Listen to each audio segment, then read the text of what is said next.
Warriors on the run. Alex Jones and the GCN Radio Network. I can taste dirt in it. God knows what's in this. These people just sampled City of Austin tap water straight from the faucet. Next, we had them try a sample of tap water filtered through the ProPure G2.0 filtration system. That one is better. Tastes like nothing.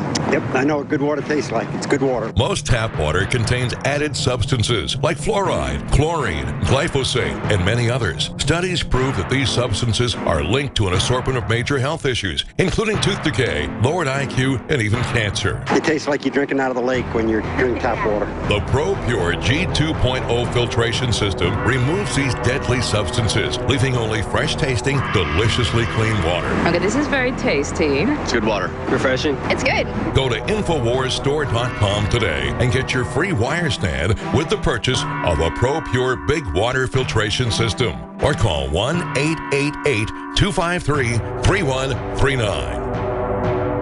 I've always believed in nutrition and herbs. Super Male Vitality was developed to activate your body's own natural processes instead of using synthetic chemicals. Sourced from powerful organic herbs, harvested around the planet, and then concentrated for maximum potency.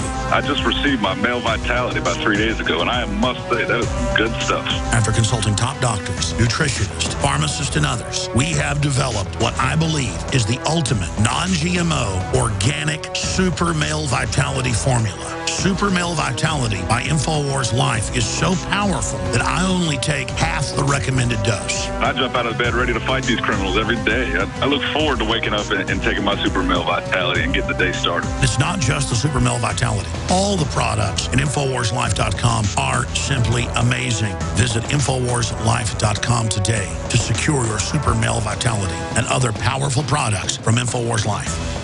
Alex Jones here for Infowars.com. In the month of July, we have got giant specials on everything at Made in1776.com. The already discounted Made in 1776 t-shirts are only $17.76. We have the new belt buckles that in only 2 weeks of sale are very close to selling out. There's only 500 of each. We're talking about Made in America belt buckles in nickeled brass. This is more than a summer blowout special. This is a new declaration of independence. But to expand the InfoWar, we're offering the equivalent of more than 5 months free right now when you get a membership at PrisonPlanet.tv for a limited time, only $39.95 a year. That's more than 5 months free off the regular price. Not just this July 4th weekend, but the entire month of July at Made in1776.com. Molon Labe, you can take my gun from my cold, dead hands.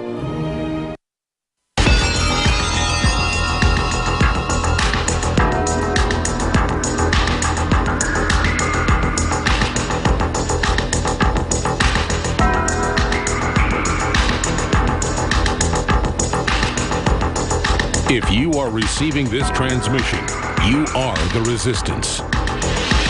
Live from the Infowars.com studios, it's Alex Jones. Wayne Madsen's our guest. I'm Alex Jones, your host. Look, here's where I stand on Israel. It has become a political football issue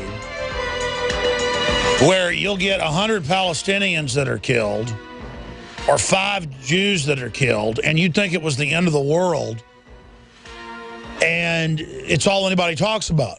I mean, I think it's an important issue. It's terrible. It's horrible, but it's manufactured compared to everything else going on is my point. You got 15 million people, the UN admits, they're the ones that got it banned, 15 million people a year that die of malaria. Another 20 million children that starve to death each year, another 20 million adults or so. You've got ISIS killing 300,000 people in Syria, non-radical Muslims, Shiite Muslims, Alawites, and mainly Christians. And they're doing it all over Iraq right now, funded and armed and commanded by British Special Forces and others. It's all come out. We know the camps where they were trained.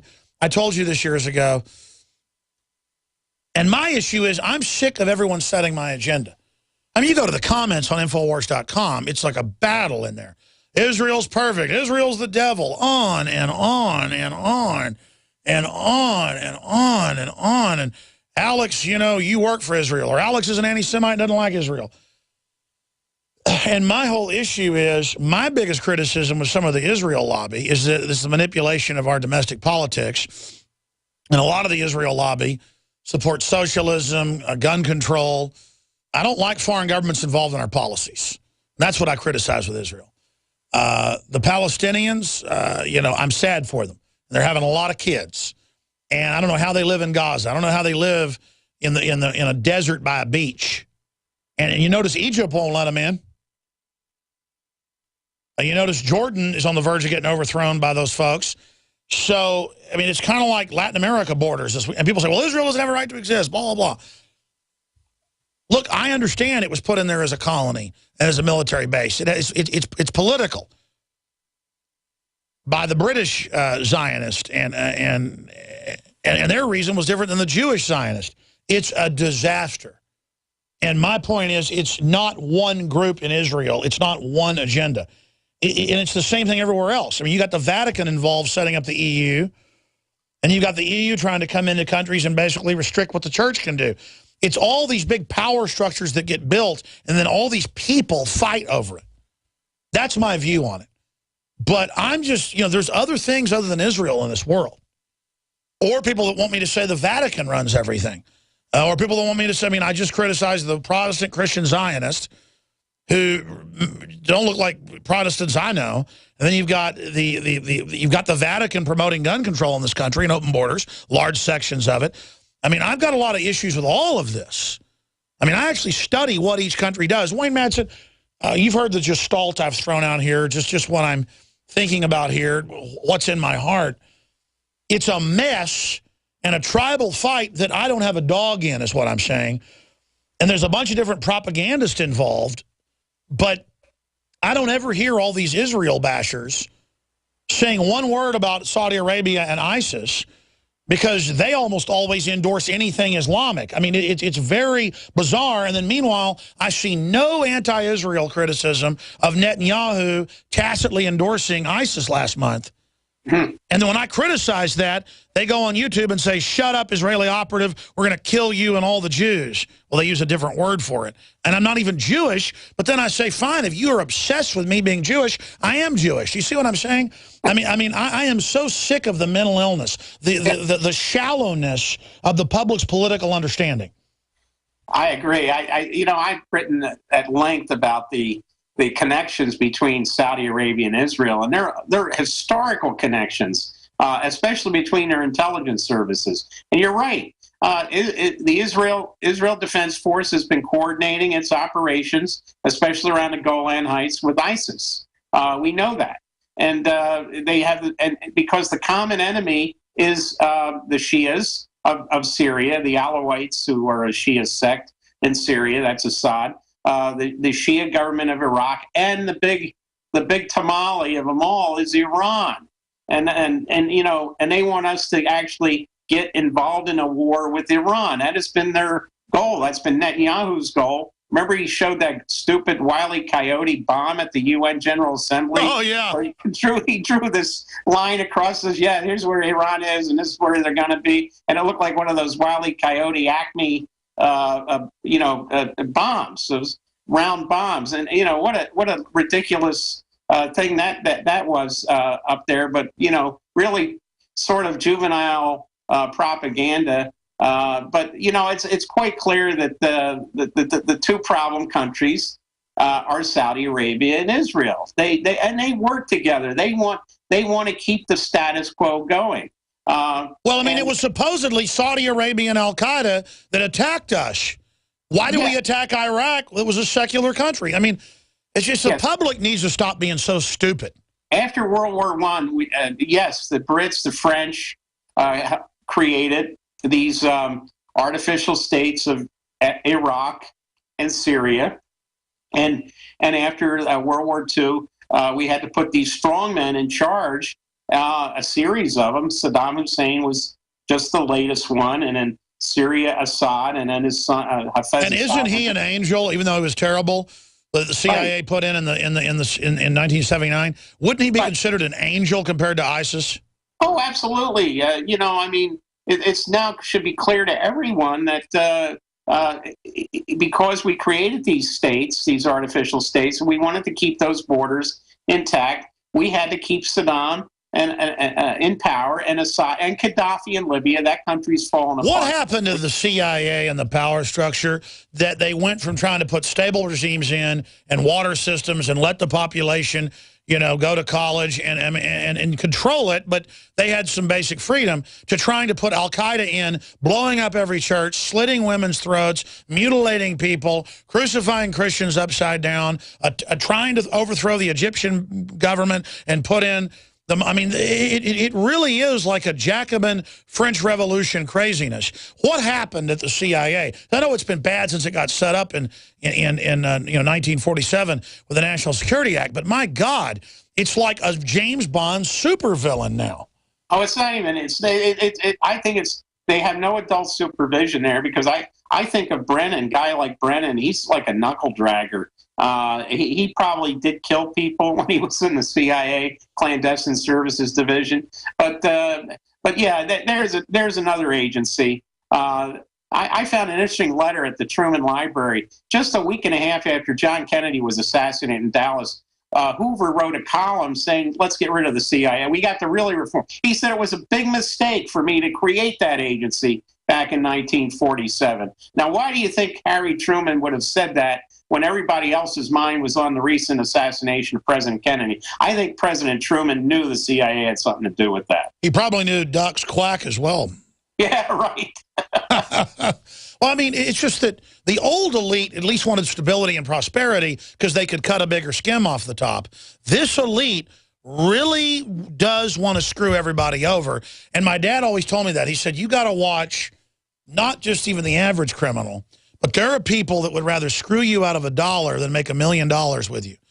But he said those were usually low-level scumbags like Benny Blanco from the Bronx, to use an analogy, a parable from Carlito's Way. Now it's the elites act like mentally ill deviants. But they profit in times of conflict and warfare. A number of these elitists made money off both the Allies and the Nazi Germans during World War II, and the Japanese. And I think remember, Rahm Emanuel's favorite line was, never let a crisis go to waste. And I think we're seeing that. So they've been getting away with it so long, they just have bravado, chutzpah, arrogance. What's the proper term for it? Hubris. Right. And remember the fear that they had after the Berlin Wall fell and the Soviet Union collapsed, when peace was breaking out around the world. Notice how that, and then old man Bush, 41, had started talking about a new world order. I think that was the code saying, look, we've got to be able to handle this new situation. And remember how they tried to prop up the so-called reformer Gorbachev? Yeah. Well, he turned out to be, a total joke. And here's a guy who walks hand in glove with people like George Soros today. It's truly disgusting. I mean, isn't it bizarre that George Soros can be a Nazi collaborator, rounding up people and finding where the Jews were hidden? And he's the perfect James Bond villain. You mentioned James Bond earlier. I mean, Ian Fleming should have met this guy, Soros. Maybe he did when he was younger, and maybe he met his dad, who was equally as complicit with the Nazis in Hungary.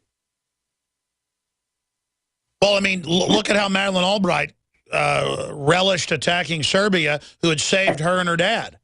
Exactly. Also, she had stolen artwork that was purloined from her father out of Prague that he took through Belgrade on his way to the United States. And, that family... So it turns out they'd been double dealing with the Nazis. Oh, them too. Yeah, sure. I mean, maybe, they have this constitutional amendment that only... presidents and vice presidents have to be natural-born citizens. Maybe that should be extended to the Secretary of State position. That would eliminate people like Madeleine Albright and Henry Kissinger, who did a lot of damage, let's face it, to the Secretary of State position. And also maybe throw in the National Security Advisor. Then we wouldn't have had guys like Zbigniew Brzezinski in there. Well, when you look at Albright and Soros and a lot of these people, These are Jews that escaped Nazi Germany with a piece of the horde because they were managers over Jews.